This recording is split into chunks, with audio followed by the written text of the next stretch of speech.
I'm Ryan, and you're watching Creative Sound Lab, a weekly TV show with recording pointers, tips, and hopefully a few things you've never heard before. Well, I just played a quick selection of completely reamped guitar amps, and these are not individual guitar takes. The guitar player played the song once, live, with the drummer, and after the musicians left, went home, I stayed after in the studio and reamped these, basically taking the performance, a line level performance, through a DI box and converted it into a guitar amp friendly signal and re-recorded the guitar sounds. This was done completely in post-production. It was not done with an amp simulator. It wasn't done with a Line 6 pod or amp farm or any of that. So no plugins were used. In fact, no pedals were used. These are actually just straight guitar, cable, and amp. But the fact is that you can do this too, and there's some real key advantages to knowing how to reamp your guitar tracks. Obviously, the selection of the tone is one.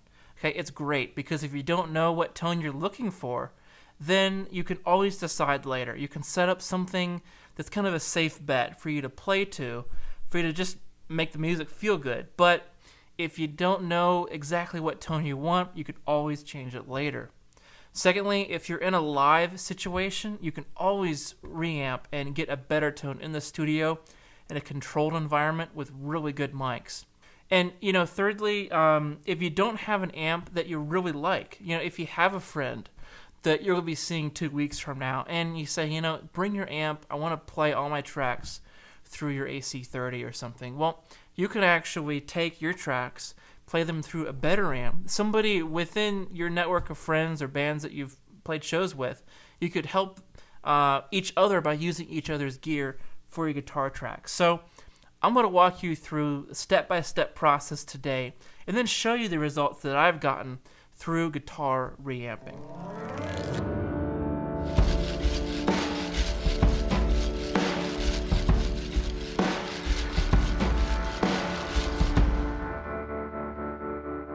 Okay, so guitar reamping ultimately starts at the performance level. You have to have at least a signal to be able to manipulate afterwards. Let me just show you kind of what it looks like at this point in my setup. Okay, this is the original guitar. This is the original guitar amp. This is, you could say, a performance amp. This is just something that the guitar player was using to play his guitar.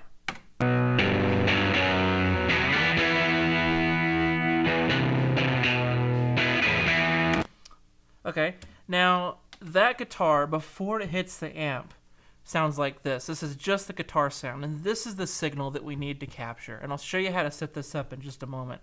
But here's what it sounds like, the guitar direct input signal.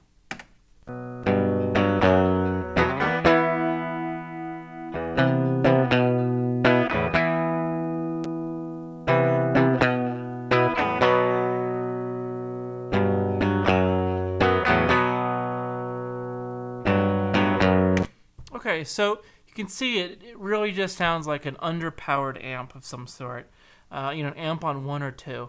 But essentially, it's really important that we record these levels at about -20 because there's going to be tons of spikes.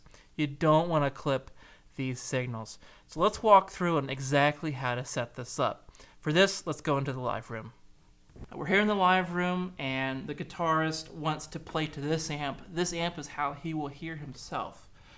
You could also use the Line 6 pod in this case just as a matter of monitoring, but ultimately I guess you could keep the sound, but that's the whole point of reamping, is to get the best sounds possible in the studio after performance so that you can really play with the tone and mix with tones that you like. So that's our goal. This is just for monitoring.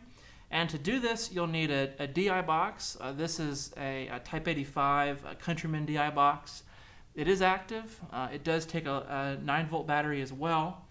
But really, it just has 2 jacks on here. It has the instrument and the amp. Sometimes it'll say through. So really, it doesn't matter what the exact wording is, but you want to just pay attention to which jack you're putting it in. So The instrument comes from the guitar, and the amp is the output going to the amp. So white is guitar, let's say.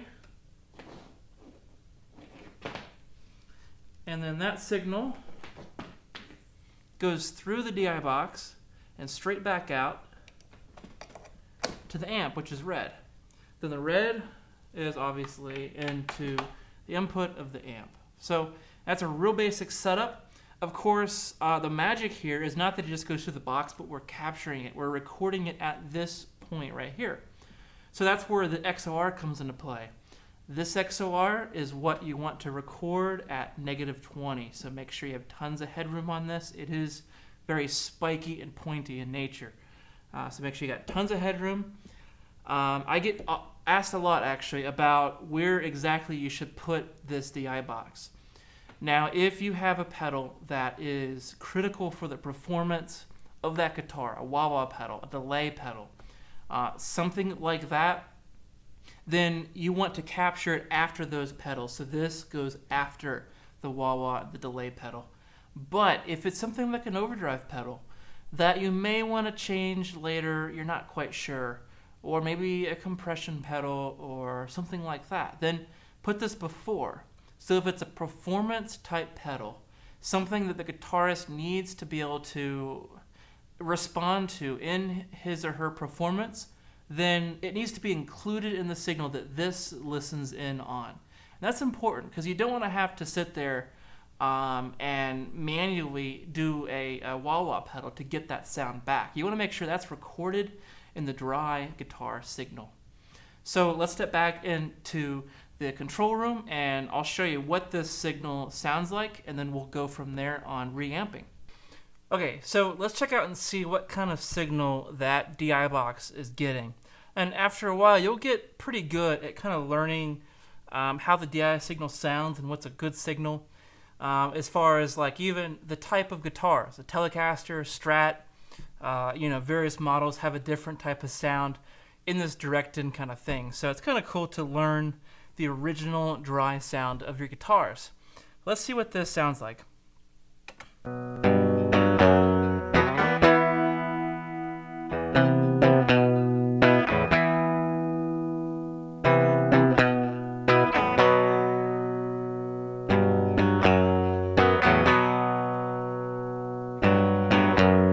Okay, so, pretty punchy. Okay, there's nothing holding that back. And, if you notice here, I'm really, not peaking this much at all. Okay, there's tons of headroom here in this signal. So it's really important to keep the integrity of the signal. And when you reamp, if it's distorted, that distortion will come through on the amp. So now let's go back into the live room and get the reamping side of things set up. Okay, so we're here in the live room and we're on the reamping side of things. And what we've done is taken a line level signal. This is the signal, the solid signal from our DAW that is that DI direct sound, okay? Even though this is an XLR connector, it doesn't mean that it's a microphone signal, okay? It's just the connector. It's just the flavor of what I'm using here. I used an adapter, okay? But it's a line level signal. And what this box does, it's about $100, okay? It's the price of an SM57. But you can convert this signal to any of your gear. This includes, stomp boxes that you have on hand. You could also convert anything vocal. I mean, think about this, okay? You could do vocal through a stomp box. You could do vocal through an amplifier. So in this case, we're doing a guitar signal, okay, but a line level signal. So really anything in our DAW goes through this box and comes out the other end into guitar equipment. So it just really connects up through the XLR and then a 1/4" cable on the other end.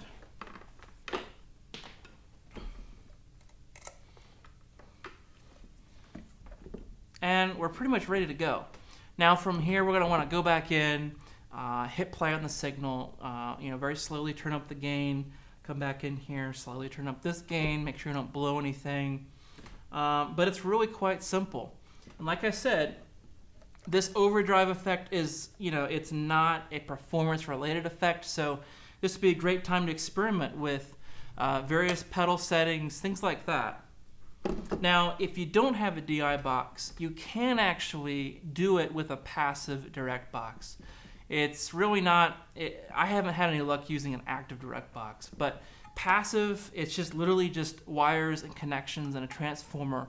So there's nothing really to get in the way of shooting a signal backwards through it. The problem is that this transformer in here isn't really designed to go that direction. You have to run it at like something like -30 at least before it distorts. And then on top of that, it just doesn't sound like it's getting enough signal to the amp. So you can try it, but there's a good chance it's just not going to work. But that's really all there is to it. It's super easy to set this up. Now I'm going to set up 7 amps and record the signal through this vintage MD421. I want to show you what 7 of my amps sound like. Okay, so I went ahead and recorded several different takes, and let's just see what kind of sounds that I'm getting.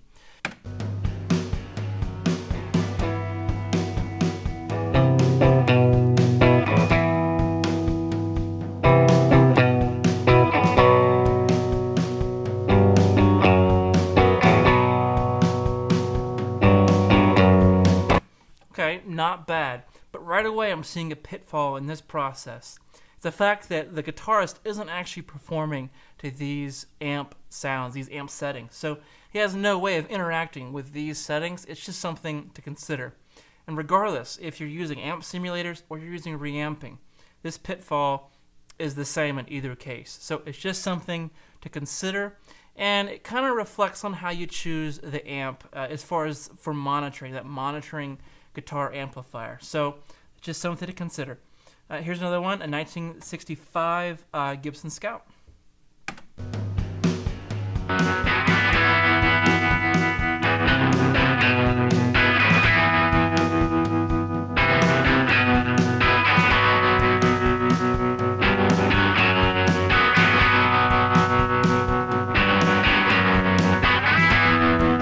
Okay, so that one has a totally different character.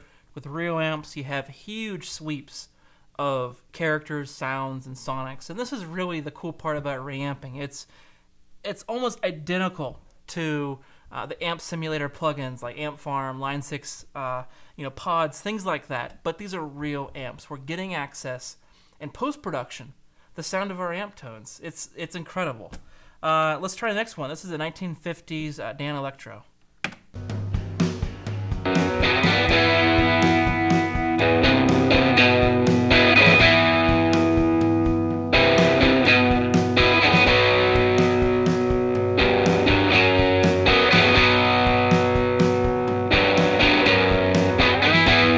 Okay, moving on. This is a kit build. It's kind of a knockoff of the Danelectro. It's called the Danelectro, just a kit build.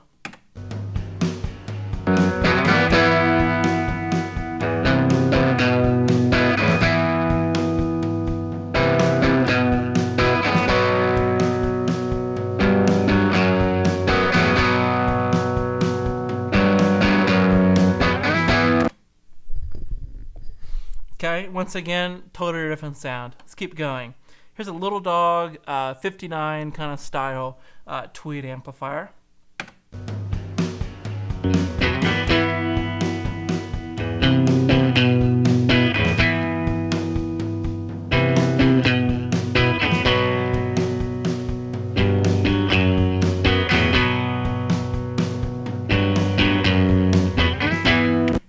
So yeah, that one's totally different, very clean. It almost just doesn't want to break up, okay? Here's another one, 1965, Princeton Reverb at Blackface.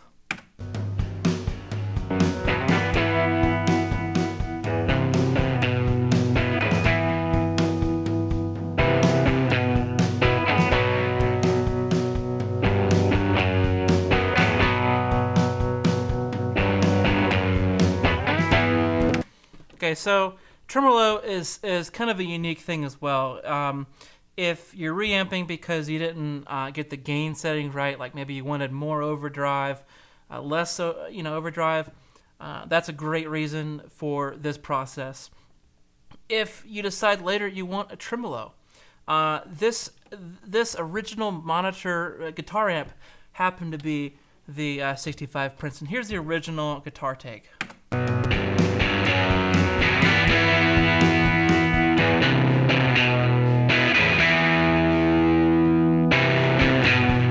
fact, you can hear it in the drum track. This was tracked live, so it really doesn't completely negate your ability to substitute out the amp. You can hear it a little bit in the drum track.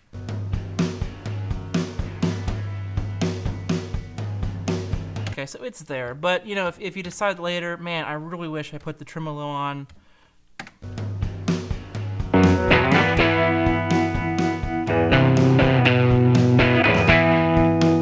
You know, so another great reason for reamping. Finally, the last one that I did for today was the 1996 Pro Junior.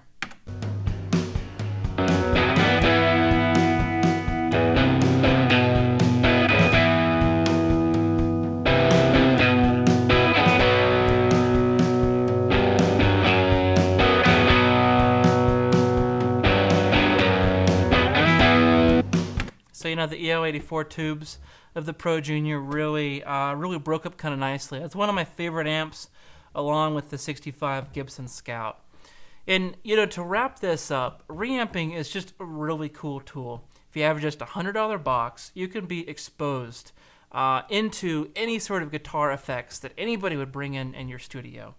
You can also borrow guitar amps from your friends and borrow effects pedals that you don't have now, but maybe you could borrow one or something.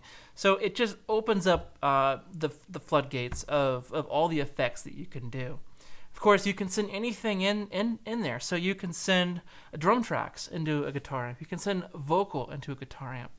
A few episodes ago, I did an episode purely on sending a vocal into the reverb of the Princeton reverb. So it had a great lush reverb, and I wanted to tap into that. Well, I used the Reamp box to get into that amp. Now, in general, I would say if you can, be tapping into that direct signal after your performance-based pedals. So, you know, after the specific delay pedal, after any sort of wah-wah pedals, or anything that is very much attached to the guitar player's foot when he's playing that guitar, you want to keep in the dry signal. And you really should be recording this as much as possible, unless your DI box is degrading the signal. Always do an A to B check to make sure that's not doing something weird. But if it sounds the same, then go for it. Go ahead and track that dry signal and track the amp with a microphone.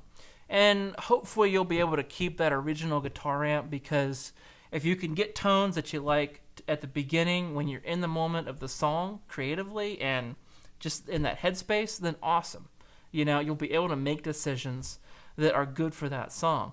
But if you're just confused, if the session is fast-paced, you get flustered and you're not sure of your guitar tones and your decisions, then go ahead and track that direct signal, and it can really save your butt in the future. Now, next episode, I'm going to be breaking down just some of the basics of guitar amp recording. I'll go through all my kind of steps of how I typically approach a guitar amp. I realize that I've skipped over quite a bit of this on just some of the basics of guitar amps. So that'll be next week. Hope you have a lot of fun with reamping. I'll be answering any questions that you have all week on my Facebook page at Creative Sound Lab. So I'll talk to you soon.